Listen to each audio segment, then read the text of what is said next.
Matapos ang isang mainit na pag-iisa, agad na nagpahangin si Amara hanggat gusto niya. Nagsimulang bumalik sa normal ang namumula niyang mukha. Naririnig ni Amara ang tunog ng nasisiyahang tawa mula sa lalaki. Umangat ang nakababa niyang mukha. Kung hindi dahil sa kagustuhan kong magdusa si Camila, hindi ko nais na gawin ito. Ang lalaking nagbigay ng serbisyo sa kanya kanina ay ang may-ari ng apartment na tinitirhan ni Camila. Nahihirapan si Amara na hanapin ang kanyang kontak. Oo, tama. Lahat ng gulo na nangyari kay Camila noong isang araw ay siya ang gumagawa. Patay ang mga manok, 12 ng mga itlog na nabasag sa dingding. Si Amara ay nasisiyahang gawin iyon. Nagbayad si Amara ng napakataas na halaga para magawa ito ng walang anumang ebidensya. Pero syempre, hindi pa rin siya nakontento. Gusto pa rin niyang gumawa ng matinding bagay para kay Camila. Upang magawa ito, dapat niyang makatrabaho ang may-ari ng apartment. Sa kasamaang palad ang nais na kapalit ng may-ari ay isang gabing kasama si Amara. Syempre, ayaw muna ni Amara. Pero walang ibang choice si Amara. Mas marami pa akong maibibigay sir. Syempre, sabi ni Amara. Parang umilo ang lalaki nang marinig ang sinabi ni Amara. Ipakita mo sa akin, sabi niya. Tumango si Amara. Of course, sir. I will show with pleasure. Pero, papalapit na si Amara. Pero ano, sabihin mo, sabi ng lalaki sa nanginginig na boses. Bahagyang natawa si Amara. Alam mo talaga kung ano ang gusto ko, sir, sabi ni Amara. Gusto kong iparamdam kay Camila na siya ay nakatira sa impyerno. Gusto kong gawin ang lahat para ibaba si Camila. Gusto kong insultuhan ng lahat si Camila. Lahat, gusto ko talaga, sabi ni Amara. If I can get you to work together to do that, then I will give you that satisfaction. Not just for tonight. Of course, sir.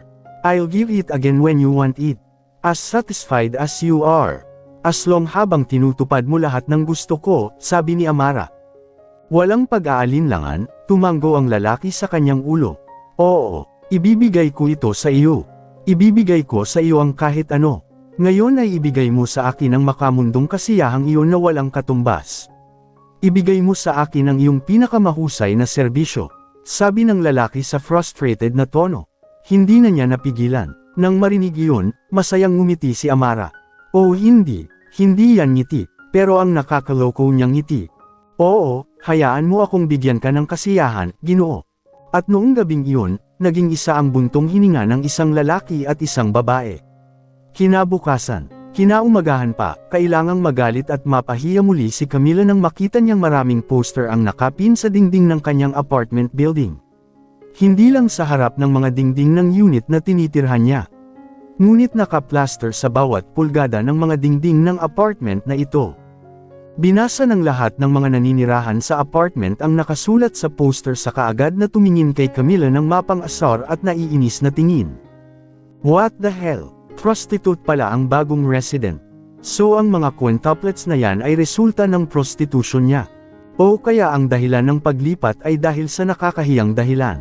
So disgusting. Wala talagang kwenta ang pretty face niya kung mura lang siya. Kung ako siya, mas gugustuhin kong magpakamatay. Hindi ko maiwasang mapahiya, nakakahiya.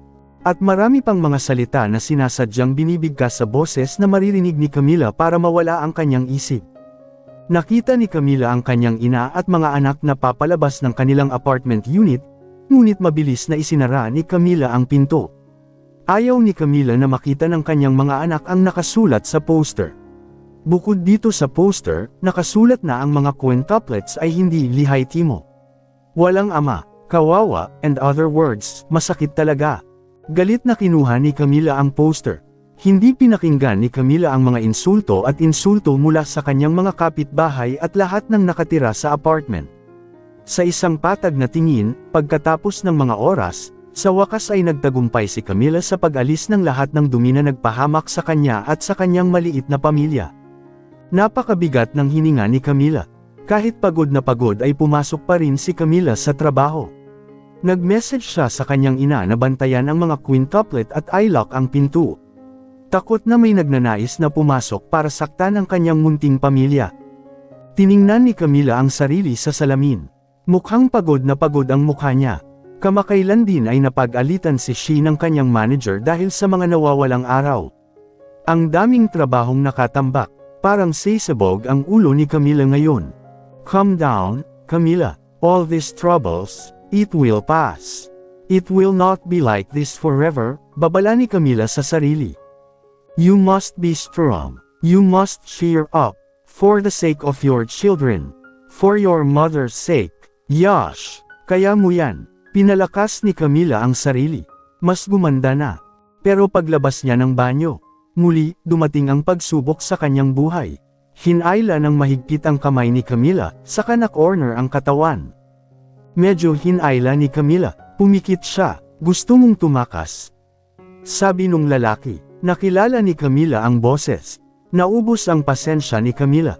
Buong lakas, inatake ni Camila ang pandiya ni Steven. Inaatake ang pinaka-sensitive na parte ng lalaki. Mismong si Steven na hindi nakahanda sa biglaang pag-atake ay agad na binitawan ang pagkakandado niya sa katawan ni Camila at nagmura. Aray ko, sobrang sakit. Halos mabaluktot ang kanyang katawan. Tumibok ang kanyang lalaki habang nakadikit sa kanya ang mga tuhod ni Camila. Pero nakayanan ni Steven ang sakit pagkaraan ng ilang segundo. Galit siyang tumingin kay Camila. Ikaw, bakit mo ginawa yun? Tanong ni Steven na medyo namumula ang mukha sa sakit. Si Camila naman ay tumingin din ang babae kay Steven na may galit na tingin. Don't bother me. I told you that I won't run away. Ang dami kong pinagkakaabalahan nitong mga nakaraang araw. Kaya wag mo nang pasamin, ang pangit ng mood ko ngayon. Sabi ni Camila, bakas sa titig niya na seryoso siya. Pagkatapos ay bumalik si Camila sa kanyang pinagtatrabahuan. Si Steven naman, nakatitig lang kay Camila ang lalaki. May nalilitong pakiramdam na hindi maitago ng lalaki. Problema, anong gulo ang tinutukoy niya? Humanap ng paraan si Amara para makilala niya ulit si Franco sa badmouth Camila. At nagtagumpay siya. Teka, may sasabihin talaga ako sa'yo, Franco. Parang walang pakialam si Franco. Aalis na sana siya kay Amara, ngunit patuloy siyang hinahabol ni Amara. It's about Camila, di ba sabi mo gusto mo siyang makilala? Huminto si Franco at tumingin sa kanya. Oo, pero nagbago ang isip ko. Hindi ko kailangan ng tulong mo, sabi ni Franco. Galit na galit si Amara. Well, ayos lang kung ganoon. Ngunit mayroon akong ilang napakahalagang impormasyon. At dapat mong malaman.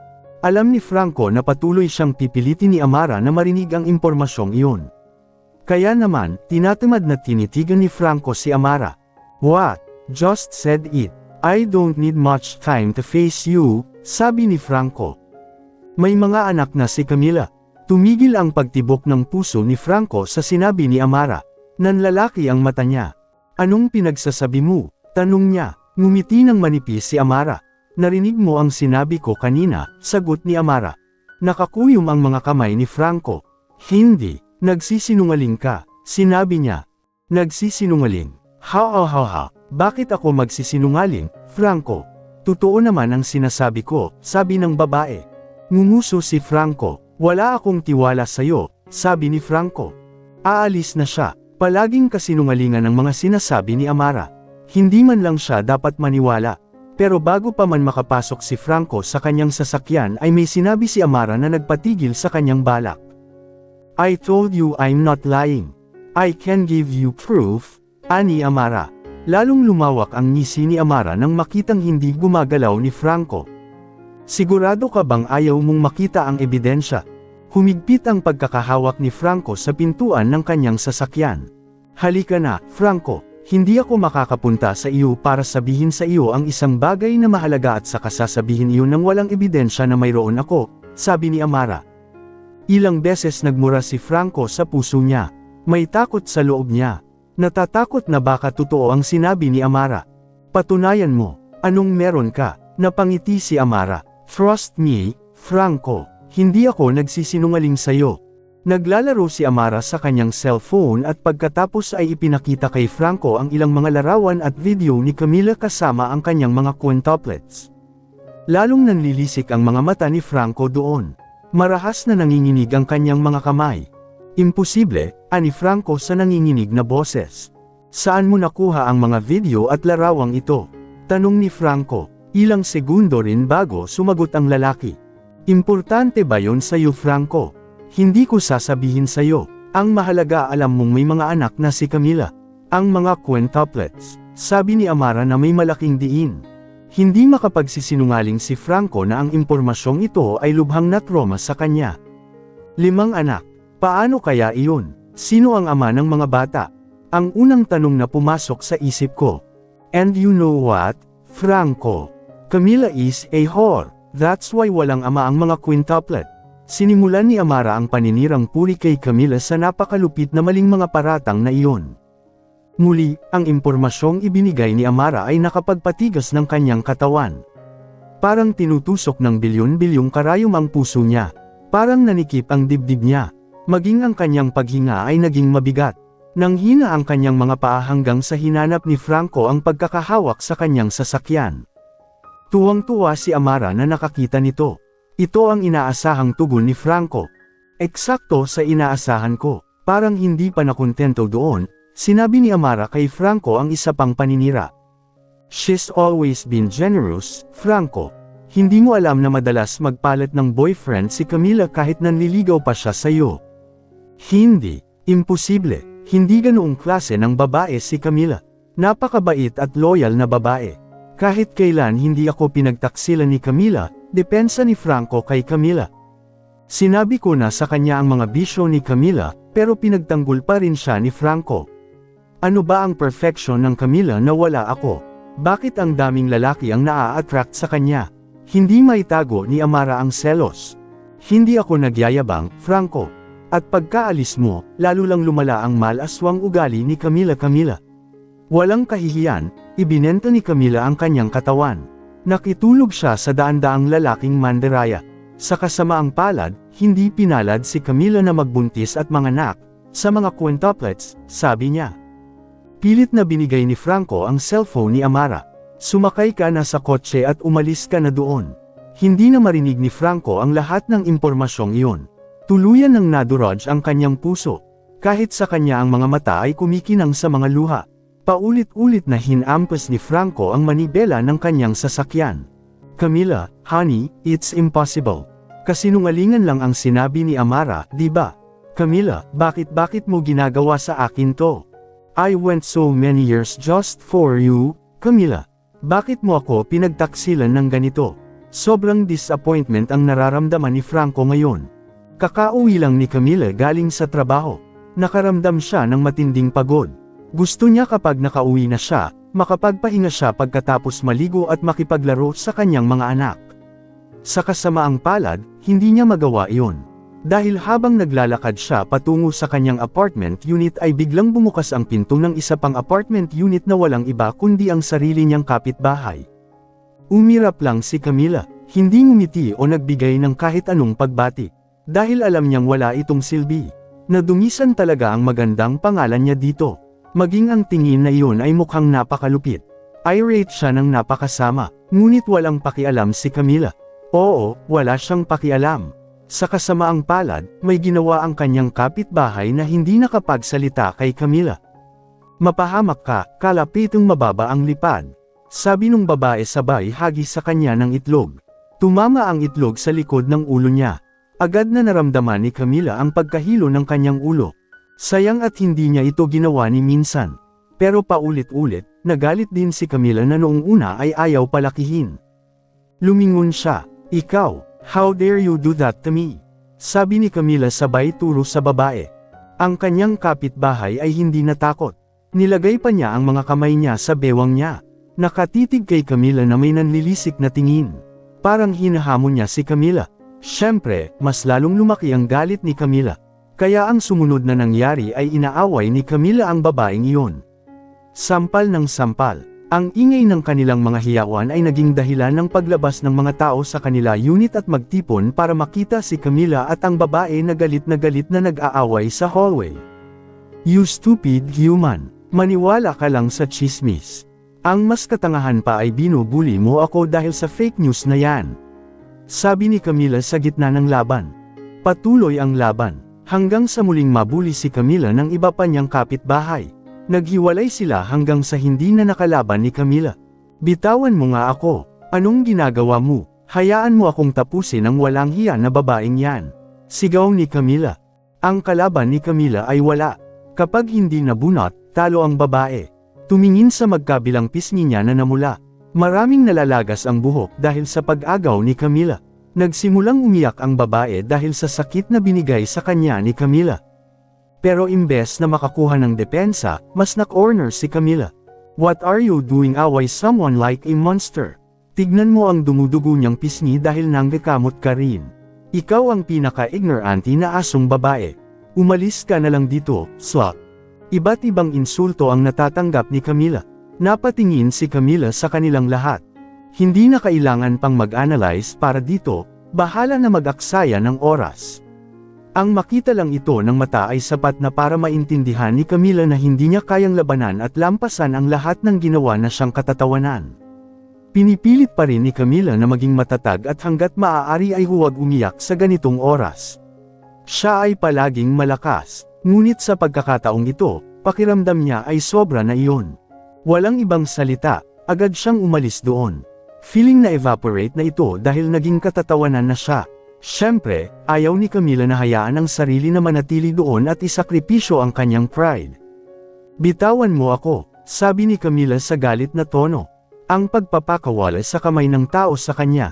Napaiyak na lang si Camila matapos maramdamang medyo malayo sa lahat. Naglakad siya patungo sa kanyang apartment, hindi pinapansin ang kanyang mga anak, na ngayon ay nakatingin sa kanya ng may pagtataka. Paano sila hindi? Ang kanyang kasalukuyang hitsura ay lubos na magulo. Magulo ang kanyang buhok at napakadumi ng kanyang damit. Kupas na rin ang make-up sa mukha niya. Sa ilalim ng normal na mga pangyayari, hindi kailanman magiging ganito si Camila. Sinubukan ni Riley na lapitan ang kanyang ina dahil labis itong nag-aalala sa kanyang kalagayan. Pumunta si Camila sa banyo para maglinis at hindi niya napansin na sinusundan siya ni Riley mula sa likuran. Matigas na nakatayo si Riley sa harap ng pinto ng banyo nang pasimpleng isara ito ni Camila dahil hindi niya namalayan ang presensya ni Riley. Ayos na ba ang lahat, Mommy? Tanong ni Riley nang makapasok na si Camila sa banyo. Umangat ang ulo ni Camila at diretsyong tumingin sa nakasarang pinto ng banyo. Oo, ikaw ba yan, Riley? Ayos lang ako, hindi mo kailangang mag-alala masyado. Kahit na sinabi iyon ng kanyang ina, tiyak na hindi ito madaling paniwalaan sa ilalim ng mga sitwasyong ito. Hindi ba ito ay isang napakasimpleng loika? Ang isang taong mukhang magulo at may mga bakas ng luha sa kanyang pisngi ay nagsasabi sa kanyang ayos lang siya. Sigurado si Riley na line of denial lang ang sinabi ng kanyang ina kaya hindi na sila masyadong mag-alala. I'm totally fine, baby. You don't need to worry, muling sabi ni Camila na pilit pinapakalma ang anak. Pinili ni Riley na umalis doon at hinintay ang paglabas ng kanyang ina sa banyo para makapagsalita ito ng tahimik. Ano ang nangyayari? Tanong ni Chloe na nag-aalala rin sa kanyang ina.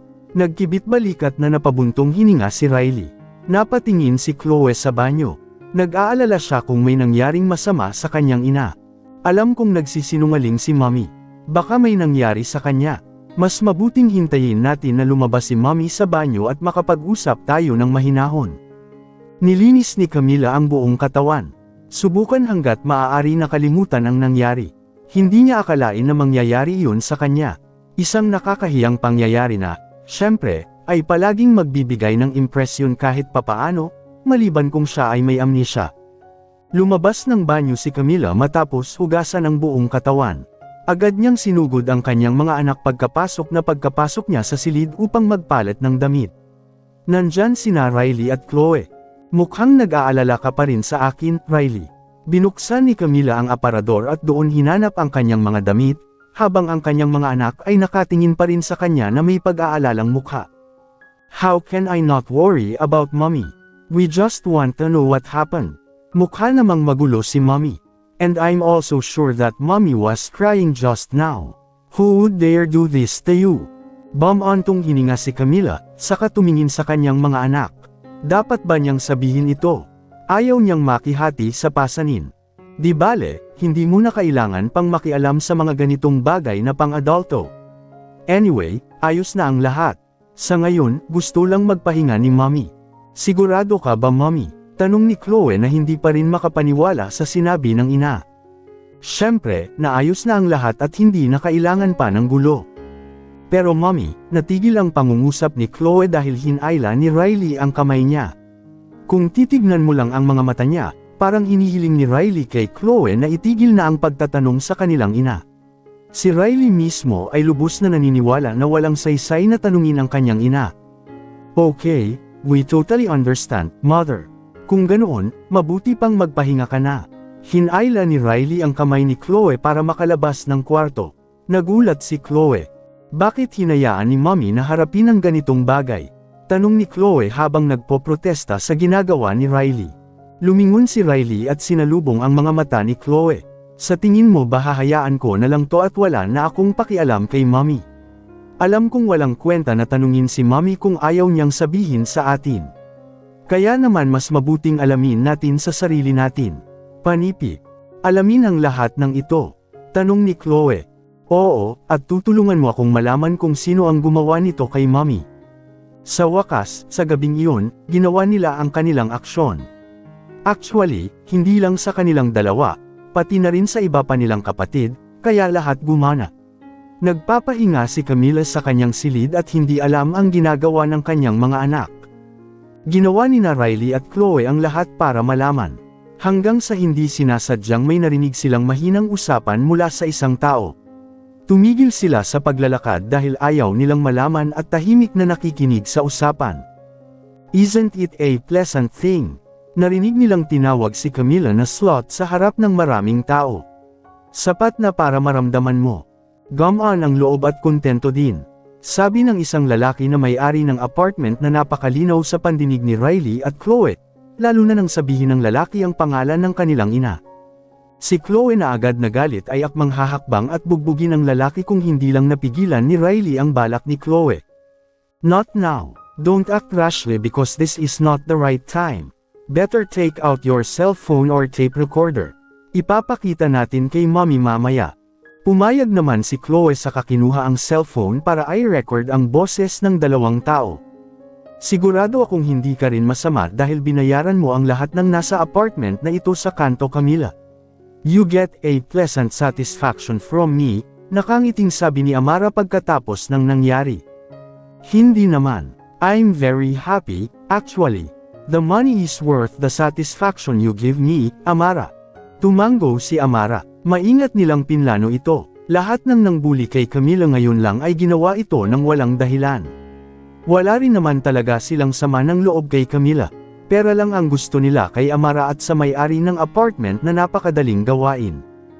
At least I'm satisfied, and they can enjoy your money.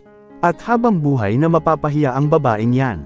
Pumunta si Camila para buksan ang telebisyon. Gusto lang niyang magpahinga ngayong gabi nang walang anumang distractions. Sapat na siya sa mga nangyayari. Ngunit ang balita sa telebisyon ay hindi maiwasang magulat siya. Ang balita ay tungkol kay Franco. Pagkaraan ng ilang taon na pagkawala, sa wakas ay nakita niyang muli ang mukha ng lalaki, kahit sa screen lang. Franco, nanginginig pa ang boses niya. Siya, ano? Ang sabi sa balita ay nakababatang kapatid ni Steven si Franco. Bumalik ang lalaki. Nagsinungaling siya sa akin. Anong nangyari sa iyo Franco? Bulong ni Camila sa loob-loob. Hindi na makahinga si Camila sa tuwing naririnig niya ang sinasabi ng news anchor tungkol kay Franco. Tinakpan ni Camila ang bibig niya. Paano ito nangyari? Ang dati niyang kasintahan ay ang nakababatang kapatid ng lalaking pakakasalan niya. Hindi. Ano ang susunod na mangyayari kapag nalaman ni Franco ang contract marriage? Hindi lang iyon, dahil nakababatang kapatid ni Steven si Franco, syempre, milyonaryo siya. Ibang-iba sa mga sinasabi noon ni Franco kay Camila. Noong nagde-date sila, palaging sinasabi ng lalaki na hindi siya mayaman. Ngayon, ano ang katotohanan? Pinatay ni Camila ang telebisyon dahil hindi niya matiis na marinig ang isang bagay na hindi alam. Hindi talaga makapag-isip ng maayos si Camila sa mga oras na ganito. Nang sa umaga ay umalis siya sa apartment kasama ang kanyang mga anak na gagawin din ang kanilang mga aktibidad, naramdaman ni Camila na lumalala ang mga bagay. Sa halip na hamupa, ang paninirang puri at pambubuli nila ay talagang ikinainis ni Camila. Ngayon, hindi lang siya ang target, ang mga quintuplets niya ay nabiktima din. Tama na, itigil ang lahat ng ito. Wala akong panahon para pagsilbihan kayong lahat. Hindi mo ba maiisip ang sarili mong negosyo? Mas maganda ba ang buhay ko kaysa sa iyo para iparamdam mong abala ka sa pag-aalaga sa akin? Nagtawanan silang lahat sa mga hiyawan ni Camila, na akma sa paninirang puri. Ginawa pa nilang bagong libangan ang mga salita ni Camila kaninang umaga. Go ahead, you don't need to mind anyone here. Let mommy teach them all a lesson. Tanong ni Camila sa kanyang mga anak, na noong una ay gustong tumanggi dahil hindi na nila matiis kung iiwan na lang nila ang kanilang ina doon. Hindi naman pwedeng iwan na lang natin si mommy dito mag-isa, sabi ni Riley. Sige, gawin mo na lang ang sinabi ni inay. Magtrabaho ka na, tatapusin ko na to. Sa mabigat na puso, iiwan ni Riley at ng iba pa ang sitwasyon ng pinsala. Pero huli na sila, nakapaligid na sa kanila ang mga tao. Pero parang walang pakialam silang lahat. Ganun din ang ginagawa nila sa mga anak niya. Binato ng mga itlog si Camila at ang kanyang mga anak. Sila, wala ba silang puso? Hindi makaalis si Camila. Lahat ng mga taong ito ay humaharang sa kanyang daan. Nagsimulang marinig ni Camila ang mga iyak mula sa kanyang mga anak na babae. Kung nag-iisa lang si Camila, maaari niyang paghiwalayin kaagad ang mga tao. Ngunit sa pagkakataong ito ay iba. Hindi niya kailangan niyang protektahan ang kanyang mga anak. Ilagay ang kanyang katawan upang harangan ang mga itlog. Anong dapat kong gawin? Hindi aalis ang mga baliw na to. I'm pretty sure. Hindi na makapag-isip si Camila. Isa lang ang pumasok sa isip niya. Kinuha ni Camila ang kanyang cellphone. Makipag-ugnayan sa isang tao. Hindi nagtagal ay sinagot na ang tawag. Hello, it's me, Camila. Can you come here? I really need your help. Ani Camila sa nagbitiw na boses. Please, may problema ako ngayon. Halika. Nanlamig ang kanyang katawan nang marinig muli ang boses na iyon. May ginagawa si Franco nang bigla siyang tumawag mula sa kakaibang numero. Agad siyang tumayo ng tuwid. Kunin ang susi ng kotse. Bakas sa mukha niya ang gulat. Teka, malapit na ako, sinabi niya, tapos nag-end na yung call. Ang tumatawag sa kanya ay Camila. Mabilis talaga tumakbo si Franco. Naririnig niya ang mga tao sa telepono. Hindi lang iyon, narinig din niya ang ingay ng mga bata na umiiyak. Tumalim ang tingin ng lalaki. Nakakuyom ang mga kamay niya sa mga kamao. Anong nangyari? Isang dosenang minuto lang ay nakarating na si Franco sa apartment na tinitirhan ni Camila. Mabilis pa rin siyang tumakbo papunta kay Camila. Inikat niya ang bawat hallway hanggang sa wakas. Nakita na ni Franco ang isang grupo ng mga tao. Parang nagdedemo ang mga tao. Nagsalita at parang may ibinabato. Alam naman ni Franco na ang pinagsiksikan ng mga lokong yun ay si Camila. Nang walang alinlangan, si Franco ay umupo sa isang upuan na nakita niya. Tumakbo ng mabilis papunta doon tapos hampasin sila sa likod. Hindi nag-atubili si Franco. Ang lahat ng natipon ay agad na sinira ang kanilang pulutong. Sunod-sunod na sigaw ang tumunog kasabay ng pag-atake ni Franco. Nagtakbuhan silang lahat at tuluyang nawala dahil sa takot kay Franco. Habol ang hininga ni Franco. Doon ay nakita niya si Camila na pilit na protektahan ang kanyang mga anak sa pamamagitan ng pagyakap sa kanila ng mahigpit. Ang kanilang kalagayan ay lubhang nakababahala. Itinapon ni Franco ang bakal na upuan na hawak niya sa kahit saang direksyon at agad na yumuko. Camila, nakapikit pa rin si Camila. Naririnig niya ang boses ni Franco, ngunit hindi pa siya handang imulat ang kanyang mga mata. Franco, nakita niya ako sa ganitong estado. Camila, okay ka lang? Tanong ulit ni Franco. Hindi pa rin nawawala ang pag-aalala kay Franco. Sa mga anak naman ni Camila, lahat sila ay nagmulat ng kanilang mga mata. Nang makita si Franco at iniisip kung sino ang lalaking tumulong sa kanila. Camila, buksan mo ang iyong mga mata, sabi ni Franco. Sa wakas, binuksan ni Camila ang kanyang mga mata. Hindi man lang umiyak ang babae.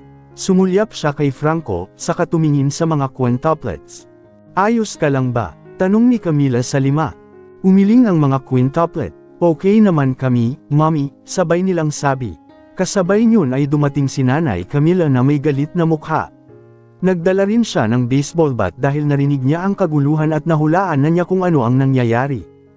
Camila, nasaan ang mga masamang tao? Iwan mo sila sa akin. Sabi ng nanay ni Camila na pulang-pula ang mukha sa galit. Tumingin si Camila sa kanyang ina. Napabuntong hininga ang babae. Inay, alagaan mo ang mga anak ko. May gagawin ako, sabi ni Camila. Muling natigilan si Franco sa sinabi ni Camila, na inamin sa sarili na anak niya ang 5 magagandang dalagang ito. Camila, okay ka lang? Nag-aalalang tanong ng ina. Okay lang po ako, inay. Ingatan niyo na lang po sila, sabi ni Camila. Tinitigan ni Camila ang mga quintuplets. Makipaglaro kay Lola, okay. Tumango ang mga quintuplet. Ngayon, si Camila at Franco na lang. Hindi alam ni Camila ang isasagot kay Franco. Ito ang unang pagkikita niya sa mahabang panahon ng lalaking ito na minahal niya ng sobra. Ako ay napahiya, sobrang nakakahiya. Yung pagkikita ko sa kanya, yung sitwasyon ko, hindi man lang may larawan ni Camila ang sarili niyang sitwasyon. Sinubukan namang gamaan ni Franco na nakakita kay Camila na balisa ng ganoon ang mood. Kahit nawasak pa rin siya dahil totoo pala ang sinabi ni Amara. Sumama ka sa akin, mahinang sabi ni Franco. Nagkatitigan sila, ngumiti si Franco kay Camila. Okay lang, no need to explain for now. Basta, sumama ka sa akin, sabi ni Franco. Hindi ko alam kung bakit pero napuno ng luha ang mga mata ni Camila sa narinig. Tumango ang babae, niyakap ni Franco si Camila. Tinatakpan ng lahat ang marumi at magulo niyang anyo hanggang sa makarating sila sa tapat ng sasakyan ni Franco. Tahimik na nakatingin si Camila sa sasakyan. Alam ni Franco ang iniisip ni Camila, kaya agad niyang sinabi, mamaya. Ipapaliwanag ko ang lahat, Camila. Lahat ng kailangan mong malaman, sabi ng lalaki. Natahimik si Camila, pinapasok siya ni Franco. Malamang, dinala siya ni Franco sa apartment ng lalaki. Isang napakagarang apartment. Ibang-iba sa apartment na tinitirhan ni Camila kasama ang kanyang ina at mga anak. Tapos na si Camila sa paglilinis ng sarili. Suot niya ang damit na binili lang ni Franco habang naliligo si Camila. Hindi pa rin makapagsalita si Camila. Honey, agad na nagangat ang mukha ni Camila kay Franco. Yung tawag, tanda ng pagmamahal na laging binibigay ni Franco sa kanya. Agad na namula ang mga pisngi ni Camila na orihinal na namumutla. Para siyang teenager na in love. Ngumiti lang si Franco dito. Si Camila pa rin pala pareho. Nandoon pa rin sa kanya ang hiya. Lumapit si Franco kay Camila. Ilang pulgada na lang ang pagitan ng kanilang pagkakaupo. Nagtitigan ng malalim ang dalawa. Marahang gumalaw ang mga daliri ni Franco na humahaplos sa pisngi ni Camila. Si Camila naman, nakapikit ang babae. Ninanamnam ang banayad na haplos na natatanggap niya mula kay Franco. I miss you, Camila. I miss you so much, sabi ni Franco. Napakaraming pananabik na ipinarating na maririnig sa kanyang boses. Si Camila na bihirang umiyak ay hindi na napigilan ang mga luhang biglang bumagsak. How she missed this figure. How she wanted to hug him. Gusto ni Camila na si Franco ang laging kasama niya. But then natauhan si Camila. Binuksan niya ang kanyang mga mata at reflexively humakbang palayo. Nagbago ang tingin sa mga mata niya. Si Franco, syempre, malungkot sa pagtanggi. Malungkot siyang tumingin kay Camila. Honey, hindi mo ba ako namimiss? Tanong niya. Bumibigat na ang hininga ni Camila. Napakahirap sabihin ito, pero kailangan pa rin niyang sabihin. Franco, we can't. I can't. It's not the same anymore. Franco, aniya sa nanginginig na boses. Sumakit ang puso ni Franco sa narinig. Umiling siya. Hindi Camila. Kaya pa natin, sabi niya. Si Franco naman ay kasing frustrated ni Camila. No, you don't understand, Franco. It's really not the same. It will be very impossible for us, Camila said. Don't say that. I don't need your rejection, sabi Franco. Tumahimik ka na lang. Magpapaliwanag muna ako. Alam kong gusto mo talagang malaman, sabi ni Franco. Hindi niya tinanggap ang pagtanggi. Lumapit ulit si Franco. Yakapin mo si Camila. Di bale nang magrebelde si Camila sa yakap niya. Okay lang Camila. Nandito na ako. Sa huli, kuminto si Camila sa pagrerebelde. Umiiyak siya sa yakap ni Franco. Nandoon pa rin ang pakiramdam ng pag-ibig. Napakaraming natitira, ganap na hindi nawala, pero gaya nga ng sinabi ni Camila, ang lahat ay hindi na pareho. Dahil sa ngayon, may ibang lalaking nasa isip niya. Isang taong hindi may iwasang nakatali ng tadhana sa kanya. Steven, Patuloy na naglalaro sa isipan ni Camila ang pangalan ng lalaki. Kahit na niyakap siya ng mahigpit ni Franco ng ganito. Steven, nanatili sila sa ganoong posisyon ng napakatagal. Hanggang sa tumigil na ang pag-iyak ni Camila.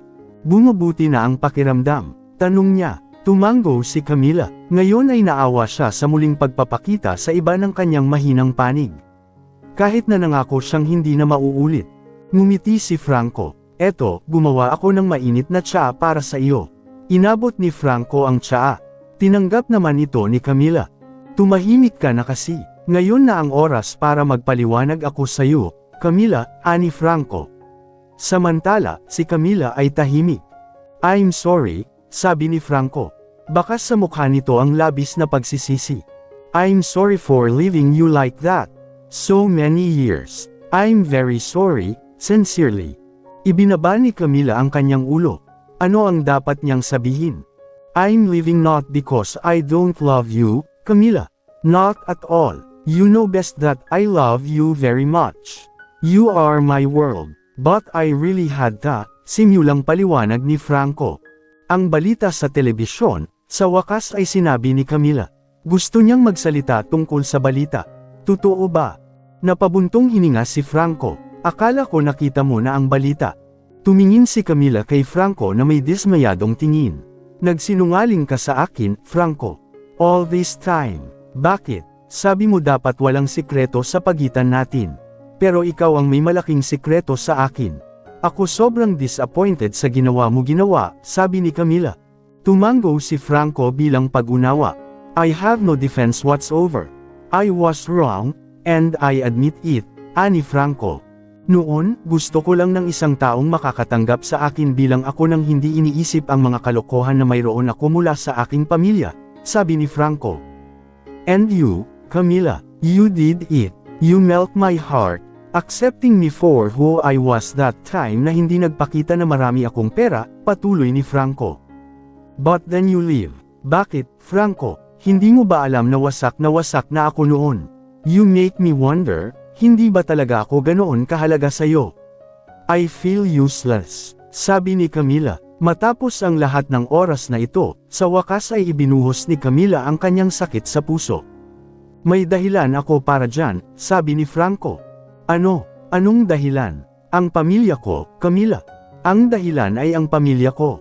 Natahimik agad si Camila, dahil sa mga sinabi ni Franco ay naalala na naman niya si Steven. Ano kaya ang mangyayari kung malaman ni Franco na malapit na siyang magpakasal sa kapatid niya? Mahigpit na nakakuyom ang mga kamay ni Camila. Kamumuhian kaya siya ni Franco? Sa pag-iisip pa lang niyan, kumirot na ang puso ni Camila. I want to stay with you. I want to marry you, sabi ni Franco. Bahagyang namula si Camila, pero alam ko na hindi ito magiging madali. Hindi ako bibigyan ng mga magulang ko ng kanilang basbas. Lalabanan nila ako ng mahigpit. At wala akong magagawa, kaya't napagdesisyonan kong mawala. Nagtayo ako ng sarili kong kumpanya sa ibang bansa, nagsimulang ipaliwanag ni Franco ang bawat punto. Samantala, tahimik lang na nakikinig si Camila. Kung tatanggihan ko pa ang mga magulang ko na pakasalan katiyak na tatakwil nila ang pangalan ko sa pamilya. Magiging mahirap ako, wala ako. Sa tingin mo ba kaya kitang tumira sa akin na wala? Siyempre hindi, Camila, ayoko na nakikita kang nahihirapan. Mukhang malungkot si Camila, pero napakasama ng buhay ko noong wala ka, Franco. Napakakilabot. At ngayon marami na akong kayamanan. Sa sarili kong pagsusumikap. Hindi mahalaga kung maalis ako sa pamilya at hindi makakuha ng anumang mana mula sa kanila. Uunlad pa rin ako sa iyo sa lahat ng pera na hinahanap ko, sa lahat ng patak ng pawis. Lumapit ulit si Franco, hinawakan niya ang mga kamay ni Camila. Hawakan ito ng mahigpit. Ngayon wala nang makapaghihiwalay sa atin, Camila. Magiging masaya tayong magkasama, ani Franco. Dinala niya ang kamay ni Camila sa labi niya at marahan itong hinalikan. Maraming beses. We're getting married, happily ever after, have cute kids, just you and me, also our children. Nang marinig ang mga salita ng mga bata, nanambalik ang katinoan ni Camila. Hinayla niya ang braso niya. Natarante si Franco sa ginawa niya, pero pilit na binaliwala ni Franco. Muli niyang hinawakan ang kamay. Tumayo si Franco mula sa pagkakaupo. Tapos tumingkayad sa harap ng babaeng minahal niya ng sobra. May inilabas si Franco. Matagal na niyang pinaghandaan ito. Isang diamond ring na inorder niya para kay Camila.